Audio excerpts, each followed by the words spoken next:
శోభా Telugu TV news కి స్వాగతం. Bulletin లో ముందుగా దేవరపల్లి పర్యటనకు వచ్చిన వైఎస్ జగన్ గారికి గోదావరి జిల్లాల పొగాకు రైతులు అపూర్వ స్వాగతం పలికారు. పొగాకు రైతులను గంజాయి రైతులంటూ అహంకారంగా మాట్లాడిన కూటమి నేతల కళ్లు తెరుచుకునేలా జగన్ గారి వెంట సుమారు 2 నుంచి 3 కిలోమీటర్లు పొగాకు రైతులు నడిచారు అని మాజీ మంత్రి చెల్లుబోయిన వేణుగోపాల్ కృష్ణ తెలిపారు.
దేవరపల్లి పొగాకు రైతుకి బాసటగా పొగాకు రైతు గోడు ఆశాంతం విని రైతుకి మనోధైర్యాన్ని ఇవ్వడానికి వచ్చిన జగన్మోహన్ రెడ్డి గారి పర్యటనని తూర్పు పశ్చిమ గోదావరి జిల్లాలో ఉన్నటువంటి పొగాకు రైతాంగం అంతా కూడా వారి కష్టాన్ని వినిపించడానికి, వారి కష్టానికి గొంతై దేశవ్యాప్తంగా వినపడేటట్టు చేయడానికి వచ్చిన జగన్మోహన్ రెడ్డి గారికి వారిచ్చినటువంటి స్వాగతం అపూర్వ ఘట్టం. అలాగే నిన్ననే కూటమి సంబంధించినటువంటి శాసనసభ్యులు కూటమిగా కూర్చుని ఒక ప్రకటన చేశారు. వారి ప్రకటనకి ఒక శరాఘాతం అనొచ్చు, లేకపోతే సరైన సమాధానం అనొచ్చు. అంటే పొగాకు రైతుని గంజాయి రైతులు అనేటువంటి మాట ఏదైతే అహంకారపూరిత శాసనసభ్యులు పత్రికా సమావేశాల్లో చెప్పారో నిన్ననే మేము చెప్పాం. వారు తక్షణమే పొగాకు రైతులకు క్షమాపణ చెప్పాలని. దేవరపల్లి రాష్ట్రంలో విచ్చలవిడిగా దొరుకుతుందని వారి పత్రికలే రాస్తున్నాయనంటే పండించేది ఎవరో తెలియని వాళ్ళ ఈ నాయకులు. గంజాయి పట్టుబడినటువంటి సందర్భాల్లో ఎక్కడి నుంచి వస్తుంది గంజాయి అనేటువంటి విషయం తెలిసినా కూడా యంత్రాంగానికి స్వేచ్ఛ ఇవ్వనటువంటి గతంలో ఒక ఆయన అన్నాడు, ఇదే చంద్రబాబు నాయుడు గారు చేస్తా ఉన్న ఇంకొక అన్యాయమైన తమాషా ఏమిటో తెలుసా? అది విన్నప్పుడు నాకు నిజంగా ఆశ్చర్యం అనిపించింది. పొగాకు రైతులు కట కష్టాల్లో ఉన్నారని ఆయన ఇప్పుడు గమనించాడట. అందుకే 50,000 రూపాయల వరకు వడ్డీ లేని రుణాలు 3 ఏళ్ల పాటు ఇస్తాడట. నేను అడుగుతా ఉన్నా, అయ్యా చంద్రబాబు నాయుడు గారు, వైఎస్ఆర్సీపీ ప్రభుత్వ హయాంలో గతంలో 1,00,000 దాకా సున్నా వడ్డీ పథకం ఉండేదయ్యా. 1,00,000 రూపాయల దాకా రైతులు సకాలంలో కడితే సున్నా వడ్డీకి రుణాలు వచ్చే కార్యక్రమం వైఎస్ఆర్సీపీ ప్రభుత్వ హయాంలో జరిగింది. 84,66,000 మంది రైతులకు 2,050 కోట్ల రూపాయలు. ఇవాళ ఇక్కడికి వచ్చి నేను పొగాకు రైతుల ఆక్రందనల మధ్య నిలబడున్నా. ఈ పొగాకు రైతులకు సంబంధించిన పంటను తీసుకున్నా. ఇవాళ కనిపిస్తున్నది ఏమిటి అంటే సంక్షోభమే. రైతులు ఇవాళ రోడ్డును పడి ఉన్న పరిస్థితులు కనిపిస్తా ఉన్నాయి. ఈరోజు నా కళ్ళ ఎదుటే గిట్టుబాటు ధర రాక ఇదే జంగారెడ్డిగూడెం మండలం, ఇదే ఏలూరు జిల్లా బుట్టాయిగూడెం మండలం నుంచి వెంకటేశ్వరరావు అన్న తన భార్య ఈ రోజు నా పక్కన నిల్చొని ఉంది.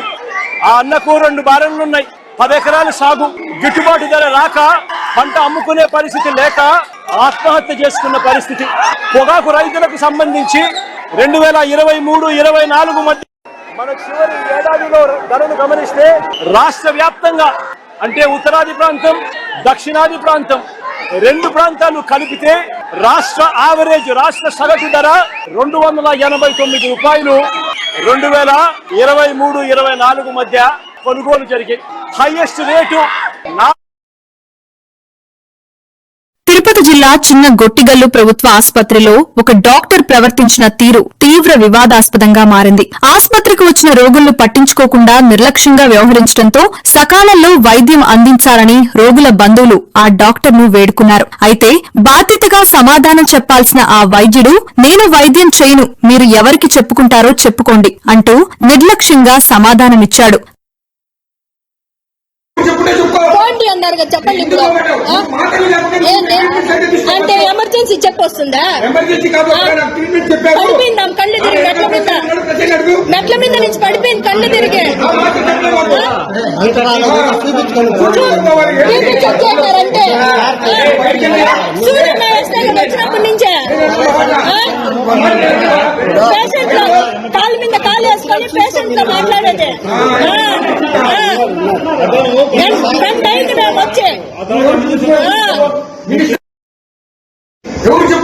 పోండి అన్నారు కదా, చెప్పండి ఇప్పుడు పోండి అన్నారు కదా, చెప్పండి ఇప్పుడు ఏంటి అంటే ఎమర్జెన్సీ చెప్పొస్తుందా?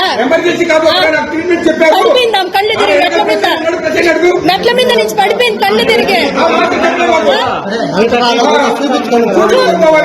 చూపించారంటే సూర్యుడు వేస్తే వచ్చినప్పటి నుంచే పేషెంట్ లో కాలు మీద కాలు వేసుకొని పేషెంట్ తో మాట్లాడేది. వచ్చే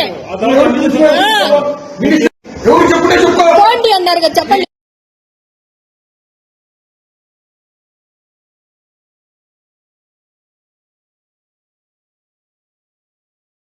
పొగాకు కొనుగోళ్లకు సంబంధించి మాజీ సీఎం జగన్మోహన్ రెడ్డి పచ్చి అబద్దాలు మాట్లాడుతున్నారు. తన హయాంలో మార్క్ఫెడ్ ను తనే రంగంలోకి దించినట్టు నిస్సిగ్గుగా ప్రగల్భాలు పలుకుతున్నారు అని మండిపడ్డారు అచ్చెన్నాయుడు. ఎలాంటి నైతిక హక్కు లేకపోయినా ఈ గొడ్డలి పార్టీ అధినేత ప్రజల ముందు ఊకదంపుడు ఉపన్యాసాలు ఇస్తూ తప్పుదోవ పట్టించే ప్రయత్నం చేస్తున్నారు అని తెలిపారు. నేను పొగాకు కొన్నానని చెప్తున్నావు, నేనే మార్కెట్ కి రంగంలో దించేశానని ఓకదంపుడు ఉపన్యాసాలు ఇస్తున్నావు. నీకు మాట్లాడే నైతిక హక్కు ఎక్కడుందని చెప్పి అడుగుతున్నాను. 2019లో 124 మిలియన్ కేజీలు ఎఫ్సివి పొగాకు పండింది ఈ రాష్ట్రంలో. ఆ రోజు 121 రూపాయికి ధర పడిపోయింది. ఆ రోజు నువ్వు మార్కెట్ కి దించి బాధ్యత గల ప్రభుత్వం అయితే పండిన ప్రతి పంట కొనాలి.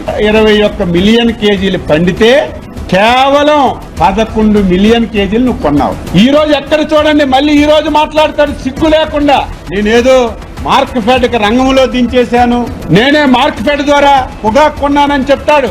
124 మిలియన్ కేజీలు పండితే 121 రూపాయికి ధర పడిపోతే కేవలం 11 మిలియన్ కేజీలే నువ్వు కొన్నావు. తరువాత 123 పడిపోయింది, 124 పడిపోయింది. నువ్వు అధికారంలో ఉన్నప్పుడు తగ్గిపోయింది. ఒక్కసారి కూడా నువ్వు ఇంటర్ఫీర్ అవ్వలేదు, ఒక్కసారి కూడా నువ్వు 1 పైసా ఇవ్వలేదు. మేము వచ్చిన తర్వాత ధర పెరిగింది.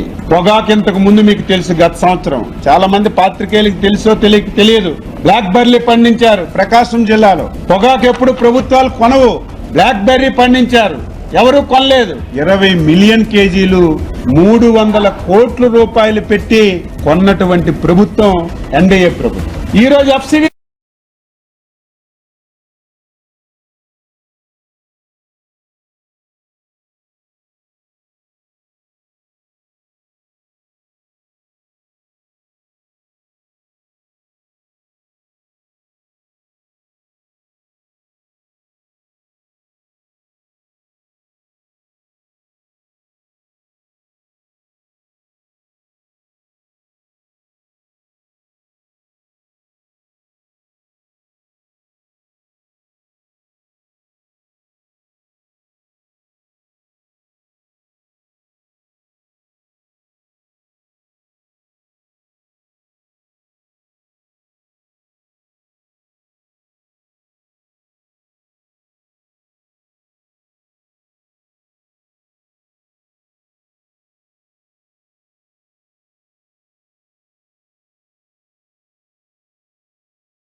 గోదావరిపై తెలంగాణ ప్రాజెక్టులను ఎన్నడూ అడ్డుకోలేదని పచ్చి అబద్దాలాడుతూ తమ్మిడిహట్టి సమ్మక్క సాగర్, సీతమ్మ సాగర్ ప్రాజెక్టుల అనుమతులు రద్దు చేయాలని జీఆర్ఎంబీకి చంద్రబాబు లేఖ రాశారు. కేంద్ర ప్రభుత్వాన్ని అడ్డం పెట్టుకుని తెలంగాణ నోటికాడ బుక్కను లాక్కునే ప్రయత్నం చేస్తున్నారు అని మండిపడ్డారు హరీష్ రావు. తెలంగాణకు అదే నీళ్ల విషయంలో అన్యాయం జరిగితే ఊరుకునే ప్రసక్తే లేదు అని హెచ్చరించారు. చంద్రబాబు నాయుడు మాట్లాడితే ఏమంటాడు? ఈ మధ్యకాలంలో మీరు గోదావరి బనకచెర్ల అంశం వచ్చినప్పుడు ఆయన గారు మాట్లాడతాడు, ఏమంటాడు? నేను ఎప్పుడూ తెలంగాణ ప్రాజెక్టులను వ్యతిరేకించలేదు, నేను గోదావరి మీద ఏ ప్రాజెక్టును కూడా నేను అడ్డుకోలేదు అంటాడు. This is the letter written by Andhra Pradesh government. ఎన్నడు? 24 ఏప్రిల్ 2026. మొన్న ఏప్రిల్ నెలలో ఆంధ్రప్రదేశ్ తెలంగాణ ప్రాజెక్టుల మీద విషం జిమ్ముతూ తెలంగాణ ప్రాజెక్టులను అడ్డుకోండి కేంద్ర ప్రభుత్వానికి రాసిన లెటర్ ఇది. ఈ లెటర్లో తమ్మిడిహట్టిని ఆపండి, సమ్మక్క ప్రాజెక్ట్ ఆపండి, సీతారామ ఆపండి, మొత్తం తెలంగాణ ప్రాజెక్టులు ఆపండి అని 24 ఏప్రిల్ 2026 నాడు రాసిన లెటర్ ఇది. ఇవాళ ఈ ఎజెండాలో కూడా మీరు చూస్తే జీఆర్ఎంబీలో ఈ ఎజెండా ఎవరు పెట్టించిండ్రు? ఆంధ్రప్రదేశ్ ప్రపోజ్డ్. ఇందులో ఏం రాసిండ్రు? ఆంధ్రప్రదేశ్ రాష్ట్ర ప్రతిపాదన మేరకు ఆంధ్రప్రదేశ్ ఎజెండాలో భాగంగా ఈ 7 ప్రాజెక్టులు మేము ఇచ్చిన అనుమతులు రద్దు చేయాలని ఎజెండాలోకి పెట్టినారు. నేను చంద్రబాబు గారు మీరు ఏది చెప్పేది నిజం? టీవీల ముందు వచ్చి నేను తెలంగాణ ప్రాజెక్టులు అడ్డుకోలేదు, గోదావరి ప్రాజెక్టులకు నేను వ్యతిరేకం కాదని చెప్పిన మాట నిజమా? ఈ లేఖలు నిజమా? ఈరోజు ఏ రకంగా జీఆర్ఎంబీ ఎజెండాలు వచ్చిందండి? ఆంధ్రప్రదేశ్ ప్రతిపాదిస్తే తెలంగాణ ఇచ్చిన అనుమతులు రద్దు చేయాలని వచ్చింది. ఇవాళ మీరు కేంద్ర ప్రభుత్వానికి మా ప్రాజెక్టులన్నీ ఆపండి అని చెప్పి మీ ప్రభుత్వం లేఖ రాస్తుంది. అంటే ఇవాళ మీరు మీ మాటలకు చేతలకు పొంతన లేకుండా పోయింది. ఇవాళ మీరు తెలంగాణ నోటికాడ బుక్కను లాక్కునే ప్రయత్నం చేస్తున్నారు చంద్రబాబు నాయుడు గారు. ఇది తెలంగాణ హక్కులను కాలరాయడం. కేంద్రం మీ చేతుల్లో ఉందని కేంద్రాన్ని అడ్డం పెట్టుకొని ఇవాళ తెలంగాణ నోటి బుక్కను లాక్కుంటే ప్రయత్నం చేస్తున్నారు. ఊరుకో తెలంగాణ. ఇది పోరాటాలతో తెచ్చుకున్నాం. నీళ్ల కోసం ఆనాడు కేసీఆర్ గారి నాయకత్వంలో, జయశంకర్ గారి నేతృత్వంలో ఆ రోజు ఎంతో పోరాటం చేసి మేము తెలంగాణ తెచ్చుకున్నాం. నీళ్లలో అన్యాయం జరిగితే తెలంగాణ ఊరుకోదు. ఇంత జరుగుతుంది అంటే ఇప్పుడు మీరు ఆలోచించండి. సీతారామ అంటే మొత్తం ఖమ్మం జిల్లాకు అన్యాయం చేయడం, కాళేశ్వరం అనుమతులను రద్దు చేయడం అంటే సగం తెలంగాణకు అన్యాయం చేయడం. హైదరాబాద్ మంచినీళ్లు, కరీంనగర్ జిల్లా, వరంగల్ జిల్లా, నల్గొండ జిల్లా, మెదక్ జిల్లా, పార్ట్ ఆఫ్ నల్గొండ జిల్లా, మొత్తం ఇవాళ నీళ్లు సాగునీటికి దూరం చేసేటువంటి కుట్ర జరుగుతా ఉన్నది ఈరోజు. కాళేశ్వరంకు, సీతారామకు, అన్ని ప్రాజెక్టులకు 7 ప్రాజెక్టుల అనుమతులు రద్దు చేయాలని చెప్పి ఇలా ఆంధ్రప్రదేశ్ ప్రతిపాదిస్తే జీఆర్ఎంబీ ఎజెండాలో పెట్టడం జరిగింది. ఇచ్చిన ప్రాజెక్టుల అనుమతులు రద్దు చేయాలని అడిగే ధైర్యం ఆంధ్రప్రదేశ్ కి ఎక్కడిది? ఇది ఎజెండాలో పెట్టే దమ్ము జీఆర్ఎంబీకి ఎక్కడిది? అంటే ఏం తెలంగాణ అంటే ఎట్లా కనబడుతుంది మీకు? త్యాగాల పునాదుల మీద, పోరాటాల మీద సాధించుకున్న ఈ తెలంగాణ నీళ్ల కోసం జరిగిన ఈ ఉద్యమంలో ఇవాళ కేసీఆర్ గారు కష్టపడి 383 టీఎంసీల గోదావరి జలాలకు మేము అనుమతులు తెచ్చినాం. మేము తెచ్చిన అనుమతులు రద్దయితాయా? ఈ రోజు ఎంత ఇంపార్టెంట్ ఇష్యూ అంటే కాంగ్రెస్ పార్టీ అధికారంలోకి వచ్చిన 3 ఏళ్లలో ఒక్క ప్రాజెక్టు కూడా మీరు అనుమతి తేలే. పైగా బీఆర్ఎస్ ప్రభుత్వం తెచ్చిన అనుమతులు రద్దు చేయమని ఇప్పుడు ఎజెండాలోకి వచ్చేసింది. అంటే ఎంత చేతగాని దద్దమ్మ ప్రభుత్వం ఈ రాష్ట్రంలో ఉంది. నిద్రపోతున్నారా? మీకేమైనా సోయుందా? తెలంగాణ భవిష్యత్తుతో ఆడుకుంటారా మీరు? ఒక అనుమతి లేకపోతే ఆల్రెడీ పంపిన డిపిఆర్లు, సగం అనుమతులు వచ్చిన డిపిఆర్లు వాపస్ తెస్తిరి. అనుమతులు తెచ్చిన 7 ప్రాజెక్టులకు ఇవాళ నీటి కేటాయింపులు రద్దు చేయండి, టీఏసీ రద్దు చేయండి అని చెప్పి రాస్తాడు. అసలు అది ఎజెండాలో రావడమే ఈ రోజు చాలా దుర్మార్గమైనటువంటి అంశం. ఈ రోజు కేసీఆర్ గారే ముఖ్యమంత్రిగా ఉంటే అసలు ఇట్లాంటి ఎజెండా వస్తుందా? మనకంత ధైర్యం ఉంటుందా? పెడతారా? అసలు చంద్రబాబు నాయుడు మాట్లాడితే ఏమంటాడు? ఈ మధ్యకాలంలో మీరు గోదావరి బనకచెర్ల అంశం వచ్చినప్పుడు ఆయన గారు మాట్లాడతాడు, ఏమంటాడు? నేను ఎప్పుడూ తెలంగాణ ప్రాజెక్టులను వ్యతిరేకించలేదు, నేను గోదావరి మీద ఏ ప్రాజెక్టును కూడా నేను అడ్డుకోలేదు అంటాడు. This is the letter written by Andhra Pradesh government. ఎన్నడు? 24 ఏప్రిల్ 2026. మొన్న ఏప్రిల్ నెలలో ఆంధ్రప్రదేశ్ తెలంగాణ ప్రాజెక్టుల మీద విషం జిమ్ముతూ తెలంగాణ ప్రాజెక్టులను అడ్డుకోండి కేంద్ర ప్రభుత్వానికి రాసిన లెటర్ ఇది. ఈ లెటర్లో తమ్మిడిహట్టిని ఆపండి, సమ్మక్క ప్రాజెక్ట్ ఆపండి, సీతారామ ఆపండి, మొత్తం తెలంగాణ ప్రాజెక్టులు ఆపండి అని 24 ఏప్రిల్ 2026 నాడు రాసిన లెటర్ ఇది. ఇవాళ ఈ ఎజెండాలో కూడా మీరు చూస్తే జీఆర్ఎంబీలో ఈ ఎజెండా ఎవరు పెట్టించిండ్రు? ఆంధ్రప్రదేశ్ ప్రపోజ్డ్. ఇందులో ఏం రాసిండ్రు? ఆంధ్రప్రదేశ్ రాష్ట్ర ప్రతిపాదన మేరకు ఆంధ్రప్రదేశ్ ఎజెండాలో భాగంగా ఈ 7 ప్రాజెక్టులు మేము ఇచ్చిన అనుమతులు రద్దు చేయాలని ఎజెండాలోకి పెట్టినారు. నేను చంద్రబాబు గారు మీరు ఏది చెప్పేది నిజం? టీవీల ముందు వచ్చి నేను తెలంగాణ ప్రాజెక్టులు అడ్డుకోలేదు, గోదావరి ప్రాజెక్టులకు నేను వ్యతిరేకం కాదని చెప్పిన మాట నిజమా? ఈ లేఖలు నిజమా? ఈరోజు ఏ రకంగా జిఆర్ఎంబి ఎజెండాలు వచ్చిందండి? ఆంధ్రప్రదేశ్ ప్రతిపాదిస్తే తెలంగాణ ఇచ్చిన అనుమతులు రద్దు చేయాలని వచ్చింది. ఇవాళ కేంద్ర ప్రభుత్వానికి మా ప్రాజెక్టులన్నీ ఆపండి అని చెప్పి మీ ప్రభుత్వం లేఖ రాస్తుంది. అంటే ఇవాళ మీరు మీ మాటలకు చేతలకు పొంతన లేకుండా పోయింది. ఇవాళ మీరు తెలంగాణ నోటికాడ బుక్కను లాక్కునే ప్రయత్నం చేస్తున్నారు చంద్రబాబు నాయుడు గారు. ఇది తెలంగాణ హక్కులను కాలరాయడం. కేంద్రం మీ చేతుల్లో ఉందని కేంద్రాన్ని అడ్డం పెట్టుకొని ఇవాళ తెలంగాణ నోటి బుక్కను లాక్కుంటే ప్రయత్నం చేస్తున్నారు. ఊరుకో తెలంగాణ. ఇది పోరాటాలతో తెచ్చుకున్నాం. నీళ్ల కోసం ఆనాడు కేసీఆర్ గారి నాయకత్వంలో, జయశంకర్ గారి నేతృత్వంలో ఆ రోజు ఎంతో పోరాటం చేసి మేము తెలంగాణ తెచ్చుకున్నాం. నీళ్లలో అన్యాయం జరిగితే తెలంగాణ ఊరుకోదు. ఇంత జరుగుతుంది అంటే ఇప్పుడు మీరు ఆలోచించండి. సీతారామ అంటే మొత్తం ఖమ్మం జిల్లాకు అన్యాయం చేయడం. క్షుద్ర పూజలు ఎందుకు చేశావంటే హరీష్ రావు లీగల్ నోటీసులు పంపుతున్నాడు. టీపీసీసీ అధ్యక్షుడితో సహా ఎవరు వ్యతిరేకంగా మాట్లాడినా వారికి లీగల్ నోటీసులు పంపాడు. హరీష్ రావు అసలు ఎందుకు భయపడుతున్నాడు? ఆ అవసరం ఎందుకు వచ్చిందో ఆలోచించుకోవాలి. అమ్మవారి మీద ప్రమాణం చేసి క్షుద్ర పూజలు చేయలేదని హరీష్ రావు చెప్పగలుగుతాడా? ఆయన నోటీసులకు భయపడేవాళ్లం కాదు అని తెలిపారు కాంగ్రెస్ నాయకుడు శ్రీ అద్దంకి దయాకర్. క్షుద్ర పూజలు ఎందుకు చేసినావు అని అంటే లీగల్ నోటీసులు పంపిస్తున్న పరిస్థితి. నాకు, మా పిసిసి ప్రెసిడెంట్ కు, మా రామ్మోహన్ కు ఎవ్వరు నీకు వ్యతిరేకంగా మాట్లాడితే వాళ్ళకు లీగల్ నోటీసులు పంపిస్తున్నాం. డెఫినెట్ గా లీగల్ గా దాన్ని ఫైట్ చేస్తాం, దాన్ని ఎదుర్కొంటాం. ఎందుకంటే మీ హయాంలో లీగల్ నోటీసులు కాదు, కేసులు పెట్టి జైలు వేస్తేనే పోయిన వాళ్ళం రా నాయన, ఇదేం పెద్ద సమస్య కాదు. బట్ ఎందుకు భయపడుతున్నావు? భయపడాల్సిన అవసరం ఎందుకు వస్తుంది నీకు? ఆలోచించుకో.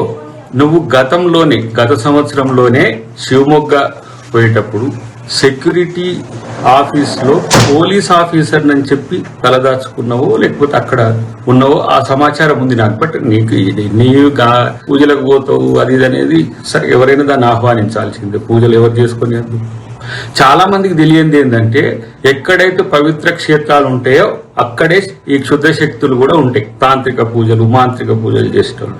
ఇలా రెండోసారి నువ్వు ఆ పూజలు చేస్తున్నవని మా దృష్టికి వస్తేనే దాన్ని ఇలా బహిర్గతం చేసిన పరిస్థితి. దానికి ఉలిక్కి పడుతున్నావు. నేను అంటున్నా, ఇలా కాళీ దగ్గరికి పోయినావు, అమ్మవారికి దగ్గరికి పోయినావు కదా, అమ్మ మీద ప్రమాణం చేసి నేను అక్కడ ఏ పూజలు చేయలేదని నువ్వు ప్రకటిస్తావా? సారిగా దేనికైనా సిద్ధమే. ఇక మావోడు ఒకడు ఉండు, ఫుల్ గుండు, గుడుంబ శంకర్. అఘోరకాళి ఎక్కడుందో లేదంటే శివమొగ్గ ఎక్కడుందో తెలియదు. శివమొగ్గ ఏమో కర్ణాటకలో ఉంది, అఘోరకాళి ఏమో తిరుచులో ఉంది, తిరువిలి అంటారు. ఇలా గట్కేసర్ అఘోరకాళి టెంపుల్ గురించి మాట్లాడుతున్నావు. నువ్వు political comedian mister Praveen. America చెప్తుంది నీ గురించి, ఎక్కడేమేమి అక్రమాలు చేసినావు, దందాలు చేసినావు, ఎట్లా అబ్యూజ్ చేసినావు, ఏమేమి బ్రాండ్లు తీసుకున్నావు అన్ని కూడా ఇక్కడ సమాచారం ఉంది. కానీ రాజకీయంగా మాట్లాడేటప్పుడు సీరియస్నెస్ ఉండాలి. అద్దంకి దయాకర్ అంటోడు ఒక మాట మాట్లాడితే ఆ గొంతుకు చాలా నిజాయితీ ఉంటది. ఇండియాలో తెలుగు వాళ్ళ కాడ కాదు, ఇగో అమెరికా వచ్చినా సరే ఒక ప్రకటన అద్దంకి దయాకర్ చేసినట్టు దానికి కమిట్మెంట్ ఉంటది. ఇది పీడితుల గొంతుక, తెలంగాణ గొంతుక. మీ మామ, నువ్వు, మీ బామ్మార్ది బయట, తస్మాత్ జాగ్రత్త. ఇట్లాంటి పనికి మాలిన చర్యలు చేసినప్పుడు మందలించాలి. ఏం అవసరం వచ్చింది? దానికి సమాధానం చెప్పకుండా ఏం భాష మాట్లాడుతున్నావు, దానికి ఏమైనా బూత్ భాష నాయన? నువ్వు చేసింది చెప్తే కూడా నువ్వు ఆసుపత్రిలోని గర్భిణుల బంధువులు ఆవేదించి మాట్లాడుతున్నావు, దానికి ఏమైనా బూత్ భాష నాయన? నువ్వు చేసింది చెప్తే కూడా నువ్వు. హైదరాబాద్ నిలోఫర్ హాస్పిటల్లో పరిస్థితులు దారుణంగా తయారయ్యాయి. ఆసుపత్రిలోని అవస్థలు చూస్తుంటే పుట్టబోయే బిడ్డ బతుకుతుందో లేదో అన్న భయం వేస్తోందని గర్భిణుల బంధువులు ఆవేదన చెందుతున్నారు. ఒకే బెడ్ పై 3-4 గర్భిణులను కూర్చోబెడుతున్నారని, ఇదేంటని ప్రశ్నిస్తే సిబ్బంది తమపై తీవ్ర స్థాయిలో ఆగ్రహం వ్యక్తం చేస్తున్నారని బాధితులు ఆరోపిస్తున్నారు. ఉన్నారు 3-4 ఉంటున్నారు. మరి ఎట్లనే చిన్నపిల్లలు, బాలింతలు, వాళ్ళకు కింద బెడ్ల మీద కాకుండా కింద అంత ఘోరంగా పండ పెడితే ఇబ్బంది కదనే, వాళ్ళ బాలింతలు నొప్పులు ఉంటాయి, వాళ్ళకి చాలా పర్సనల్ ప్రాబ్లమ్స్ ఉంటాయి, వాళ్ళకి ఆపరేషన్స్ అయి ఉంటాయి, అట్లా ఎట్లా ఇబ్బంది అట్లే ఆపరేషన్ అయినా ఇక ప్రాబ్లం అని వచ్చినాం కాబట్టి ఇక బెడ్ లేవు, డిశ్చార్జ్ అని రాసింది. ఒక రోజుకే డిశ్చార్జ్ అని రాసి తెల్లరాకి జాయిన్ అయినా మళ్ళా జాయిన్ అయినా. అప్పుడే వచ్చి జాయిన్ అయితే నాటైతే హాస్పిటల్కి ఏమి అంబులెన్స్ వేసుకుని వచ్చేసి. ఎందుకు డిశ్చార్జ్ చేసారు? మళ్ళీ ఏమైంది? కడుపు బాధపడుతుంది కదా, కడుపు గట్టి అయిపోయి పిండం తిరిగి వచ్చిందని మళ్ళీ వచ్చింది. మల్లూరుకి వచ్చారు. ఇప్పుడు లోపల ట్రీట్మెంట్ ఎట్లుంది మరి? గట్టని వచ్చినప్పుడు లెక్కలు ఏం చెప్తాను అట్లా నాకు మాత్రం అట్లా అసలు తెలియదు. లాస్ట్ వరకు చేసి జరిగింది చేసిన నాకున్న ప్రాబ్లం ఏమో గ్రహణం ఒకటి అని చెప్పారు స్కానింగ్ లా. ప్రైవేట్ సంగారెడ్డి నుంచి పంపించారు. మరి ఎందుకు మరి